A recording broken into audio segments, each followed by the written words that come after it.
శాసనసభ్యులతోటి ఇప్పుడు విప్ గారైనటువంటి వారితో కూర్చోవడము అన్నీ డిస్కస్ చేసిన తర్వాత ఒక నిర్ణయానికి వచ్చి వీళ్ళు ఒక కమిటీని వేసి ఆ కమిటీ ఆధ్వర్యంలో దాదాపు 850 కోడెలను ఉచితంగా రైతులకు పంపిణీ చేసి అక్కడ బర్డెన్ని తగ్గించడం. ఎందుకంటే ఆ ప్లేస్లో ఉన్నటువంటి ఎక్కువ నెంబర్ ఉన్నటువంటి కోడెలను తగ్గిస్తూ పోతే మళ్ళీ వస్తూనే ఉంటాయి. వచ్చినప్పుడల్లా ఇది రెగ్యులర్ ప్రాసెస్. 2 మంత్స్కో 3 మంత్స్కో ఒకసారి మళ్ళీ ఎవరైతే వాళ్ళు పిటిషన్స్ పెట్టుకుంటారో రైతులు వాళ్ళను వెరిఫికేషన్ చేసి వాళ్ళు అర్హులు కాదా అని చెప్పి వాళ్ళకి కమిటీ నిర్ణయించి కలెక్టర్ గారి ద్వారా ఆ యొక్క కోడెలను వాళ్ళకి ఇవ్వడం జరుగుతుంది. తర్వాత రెగ్యులర్ మానిటరింగ్ కూడా ఉంటుంది. వాళ్ళు ఆ కోడెలను సరిగా చూస్తున్నారా లేదా అనేది కూడా దాని మీద కూడా చాలా సీరియస్గా దృష్టి సారిస్తారు. దాని మీద కూడా ఏదైనా పొరపాట్లు జరిగినా కూడా ఆ రైతుల మీద మరి తగు చర్యలు తీసుకునే కార్యక్రమం కూడా ఉంటుంది. అదేవిధంగా ఇక్కడ కూడా 1 కోటి రూపాయలతో అన్ని వసతులున్న షెడ్ల నిర్మాణం చేయించాము, సీసీ ఫ్లోరింగ్ చేయించాము, వాటర్ ఫెసిలిటీ కూడా ఇక్కడ ప్రొవైడ్ చేయడం జరిగింది.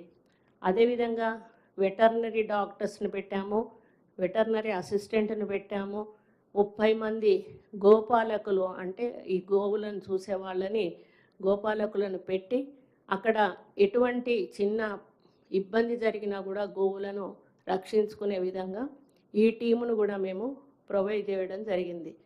VTDA వేములవాడ టెంపుల్ డెవలప్మెంట్ అథారిటీకి దేవాలయ అభివృద్ధి కోసం గవర్నమెంట్ నుంచి ఇప్పటికే 20 కోట్ల రూపాయల నిధులు విడుదల చేయడం జరిగింది. బద్దిపోచమ్మ ఆలయ నిర్మాణం జరుగుతుంది. దాన్ని కూడా వేగవంతం చేయడం జరుగుతుంది. అదేవిధంగా ఈ బడ్జెట్లో 50 కోట్ల రూపాయలు దేవాలయ అభివృద్ధి కోసం కూడా కేటాయించడం జరిగింది. ఇదేంటి VTDA ఇది 20 ఓకే. అంతకుముందు 20 crores, ఇప్పుడు 50 crores, మొత్తం 70 crores ఈ దేవాలయ అభివృద్ధి కోసం పెట్టడం జరిగింది. మాస్టర్ ప్లాను, క్యూ కాంప్లెక్స్, అన్నదానం బిల్డింగు, 100 రూమ్ల చౌల్ట్రీ ఆలయ పునర్నిర్మాణం ప్రతిపాదనలు సిద్ధం చేయడం జరిగింది. ఈ డబ్బుతోటి వీటి నిర్మాణం చేపట్టడం జరుగుతుంది.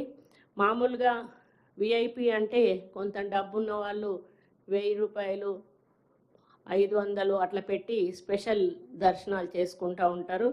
అలా కాకుండా సామాన్య భక్తులు కూడా వాళ్ళు స్పెషల్ దర్శనాలు చేసుకోవడానికి దాదాపు 300 రూపాయల టికెట్ ద్వారా బ్రేక్ దర్శనానికి ఈ వేములవాడలో వెసులుబాటు కల్పించడం జరిగింది.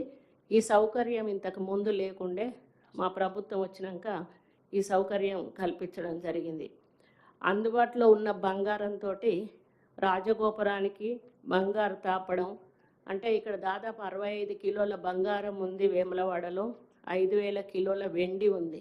దాన్ని అంటే దేవుడి కోసమే ఉపయోగించాల్సిన అవసరం ఉంది కాబట్టి అక్కడ కూడా సీఎం గారి పర్మిషన్తో తప్పకుండా బంగారు తాపడము, వెండి పల్లకీలు కూడా చేపించి మరి ఇంకా రంగరంగ వైభవంగా మరి అక్కడ కార్యక్రమాలు చేపట్టే విధంగా మేము చర్యలు తీసుకోబోతున్నామని చెప్పి తెలియజేస్తూ ఉన్నాను. ఇంకొక ఆలయం బాసర, చాలా ప్రతిష్టాత్మకమైన బాసర ఆలయము. ఎన్నో కంప్లైంట్లు వచ్చాయి, ఎన్నో ప్రెస్ వాటి మీద కంప్లైంట్లు వచ్చాయి. వచ్చినప్పుడల్లా మా అధికారులు వెళ్ళి అక్కడ ఎప్పుడప్పుడు కూడా చక్కదిద్ది ఇప్పుడు ఒక దారిలో పెట్టడం జరిగింది. ఈ మధ్యకాలంలో బాసర నుంచి ఎటువంటి కంప్లైంట్స్ కూడా రావడం లేదు. అక్కడ కూడా చాలా పెద్ద ఎత్తున భక్తులు వెళ్తూ ఉంటారు. మరి మనకు కాశీకి ఏదైతే హారతి అనేది ఉందో అదేవిధంగా మన వినూత్నంగా గోదావరి హారతి అనేది ప్రభుత్వం తరఫున మరి అక్కడ ఏర్పాటు చేయడం జరుగుతుంది. అది కంపల్సరీ అక్కడ బుధవారం రోజు జరుగుతుందా, ప్రతి బుధవారము గోదావరి హారతి అనేది బాసరలో పెద్ద ఎత్తున చేయడం జరుగుతుంది. ఈ బాసర పునర్నిర్మాణానికి కూడా మాస్టర్ ప్లాన్ సిద్ధమైంది. 110 కోట్ల రూపాయలతో మొదటి విడతలో 50 కోట్లు మరి విడుదలైనవి.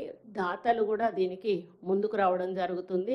ఈ బాసర ఆలయాన్ని కూడా పునర్నిర్మాణం చేసి మరి మంచి డెవలప్మెంట్ చేయాలనే ఒక ప్రతిపాదనలో మా ప్రభుత్వం ఉంది. ఇక్కడ కూడా భక్తులకు క్యూ లైన్స్ నిలబడి కంటిన్యూస్గా ఉండాలంటే సమయం పడుతుంది కాబట్టి క్యూ లైన్ల మధ్యలో బెంచీలు, కూలర్లు కూడా ఏర్పాటు చేసి భక్తులకు ఉపశమనం కలిగించే విధంగా మేము చర్యలు చేపట్టాము. ఇక్కడ కూడా 100% ఆన్లైన్ సేవలతో వెబ్సైట్ త్వరలో లాంచింగ్ చేయబోతా ఉన్నాము. తద్వారా వాళ్ళు ఆన్లైన్ సేవలు అందుకునే అవకాశం ఉంటుంది. మరి ఈ డొనేషన్కి అవకాశం ఉంది, ఈ హుండీకి కూడా అవకాశం ఉంది.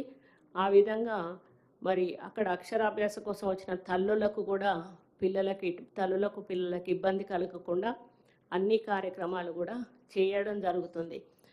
ఇంకొకటి, ఇప్పుడు రీక్లాసిఫికేషన్ ఆఫ్ టెంపుల్స్. మామూలుగా టెంపుల్స్ 4 రకాలు ఉంటాయి. 6A, 6B, 6C, 6D అని చెప్పేసి. 6A temples above